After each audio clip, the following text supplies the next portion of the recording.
जो लोग John walker को नहीं जानते उन्हें मैं बता दूं कि John walker the falcon and the winter soldier series में दिखाया गया एक सोल्जर था जिसको गवर्नमेंट ने नए कैप्टन अमेरिका का टाइटल दे दिया था।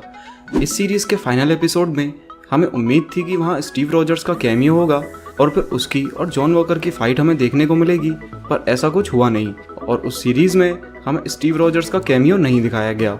लेकिन आज इस वीडियो में हम इन दोनों की पावर्स, एबिलिटीज़ और फाइट सीन्स को कंसीडर करते हुए ये जानेंगे कि अगर ये दोनों एक दूसरे से भिड़ जाएं तो उसमें से कौन विनर होगा। सो वॉच दिखते हैं अपने कैप्टन अमेरिका यानी कि स्टीव रॉजर्स की। स्टीव रॉजर्स को वर्ल्ड वॉर 2 के टाइम सुपर सोल्जर सीरम दिया गया था जिससे स्टीव की physical abilities super human level पर पहुंच गई थी। स्टीव रॉजर्स को दुनिया का पहला और ग्रेटेस्ट सुपर हीरो कहा जाता है। उसको उसकी हिम्मत, देशभक्ति और जस्टिस से डिफाइन किया जाता है। सुपर सोल्जर सीरम मिलने से पहले वो बहुत छोटा और वीक था, लेकिन वो हमेशा से ईमानदार था और उसकी हिम्मत और विल पावर हमेशा से ही उसके पास थी। सुपर सोल्जर सीरम मिलने के बाद बस उसकी ये एबिलिटीज़ और ज़्यादा बढ़ गईं, जैसे कि strength, durability, speed, agility, stamina, reflexes, senses, healing और लाइफ स्पैन। उसकी ये सारी चीज़ें सुपर ह्यूमन लेवल पर पहुंच गई थी। इसके अलावा स्टीव रॉजर्स की मेंटल परफॉर्मेंस भी बहुत ज़्यादा इन्हेंस हो गई थी, जिससे वो खतरनाक से खतरनाक सिचुएशन को एफिशिएंट तरीके से डील कर सकता था और किसी भी टीम को बहुत अच्छे से लीड कर सकता था। उसकी बॉडी बिना कुछ खाए पिए इतने सालों तक बर्फ में सोती रही थी और जब वो मॉडर्न वर्ल्ड में उठा तब उसे उस नई दुनिया को समझने में ज़रा भी टाइम नहीं लगा। स्टीव रॉजर्स नई चीज़ें और वेपन्स को बहुत जल्दी सीख सकता है। उसने प्रोक्सिमा मिडनाइट की स्पेयर, कॉर्वस ग्लेव के ग्लेव, लोकी के स्केप्चर, म्यूनिर और स्टॉर्म ब्रेकर को बड़ी आसानी से यूज़ करना सीख लिया था। स्टीव रॉजर्स अपनी ज़बरदस्त फिजिकल स्ट्रेंथ से किसी भी trained human, extraterrestrial troop और रोबोट को बड़ी आसानी से हरा सकता है। स्टीव रॉजर्स किसी भी मेटल बार को बिना स्ट्रगल किए बेंड कर सकता है, सॉलिड वॉल्स और रीइंफोर्स ग्लास को तोड़ सकता है और इसके अलावा उसने सिविल वॉर में एक हेलीकॉप्टर को उड़ने ही नहीं दिया था।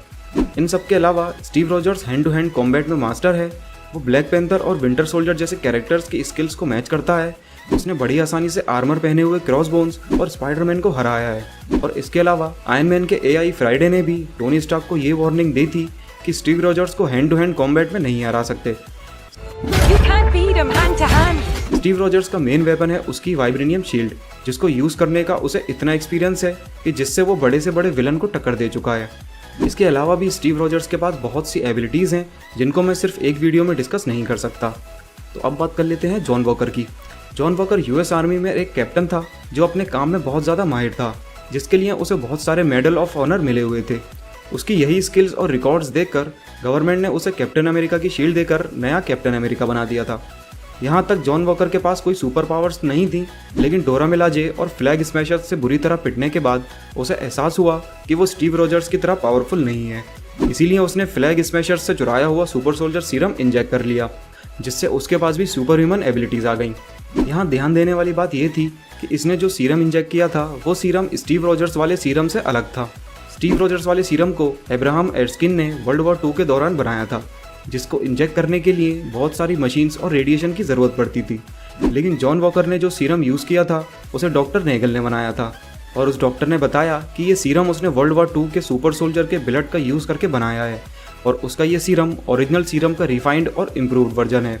इसको यूज़ करने के लिए किसी मशीन या रेडिएशन की ज़रूरत नहीं है, बल्कि इसको डायरेक्ट ही बॉडी में इंजेक्ट किया जा सकता है।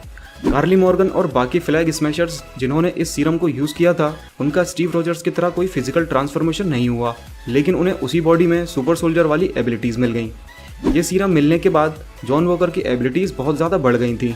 वो इतना पावरफुल हो गया था कि सैम विल्सन और बकी बार्न्स मिलकर भी उसको नहीं रोक पा रहे थे। इसके अलावा वॉकर भी एक एक्सपर्ट कॉम्बैटेंट है और उसने शील्ड को भी अच्छे से यूज़ करना सीख लिया था। कॉमिक्स में स्टीव रॉजर्स और जॉन वॉकर यानी कि यूएस एजेंट की फाइट हम ऑलरेडी देख चुके हैं, जहां स्टीव रॉजर्स इस नए कैप्टन अमेरिका की स्ट्रेंथ और फाइटिंग स्किल्स को देखकर बहुत हैरान था। लगभग 1 घंटे तक ये दोनों एक दूसरे से लड़ते रहे और जब इस फाइट का कोई नतीजा नहीं निकला तो ये दोनों एग्जॉस्ट होकर रुक गए। लेकिन अगर एमसीयू के स्टीव रॉजर्स को देखा जाए तो उसने कई बार अपनी ज़बरदस्त स्ट्रेंथ को डिमॉन्स्ट्रेट किया है। सिविल वॉर के इस हेलीकॉप्टर वाले सीन से इन्फिनिटी वॉर के इस सीन तक स्टीव रॉजर्स की विल पावर उसे अलग ही लेवल की स्ट्रेंथ देती है। लेकिन दूसरी तरफ जॉन वॉकर का ईगो उसे बहुत ज़्यादा एग्रेसिव बनाता है और अपने इसी एग्रेशन की वजह से वो सैम और बकी दोनों पे भारी पड़ रहा था। जॉन वॉकर उस फाइट में इन दोनों को जान से ख़त्म करने की कोशिश कर रहा था, जबकि कैप्टन अमेरिका ने हमेशा अपनी पावर्स को डिफेंस और अपोनेंट को रोकने के लिए यूज़ किया था। इसके अलावा एक्सपीरियंस भी इस फाइट में काफ़ी इंपॉर्टेंट रोल प्ले करेगा, क्योंकि एंड गेम में हमने देखा था कि किस तरह स्टीव ने अपने एक्सपीरियंस का यूज़ करके 2012 वाले स्टीव को हरा दिया था। और जॉन वॉकर को अभी सुपर सोल्जर होने का कोई एक्सपीरियंस नहीं है, उसे नहीं पता कि अपनी इस ज़बरदस्त पावर को किस तरह कंट्रोल करना है।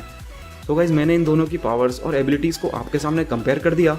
अब इसका फैसला मैं आप पर छोड़ता हूँ कि आप मुझे कमेंट में बताएं कि इन दोनों की फाइट अगर हमें देखने को मिलती है तो इन दोनों में से कौन विनर होगा।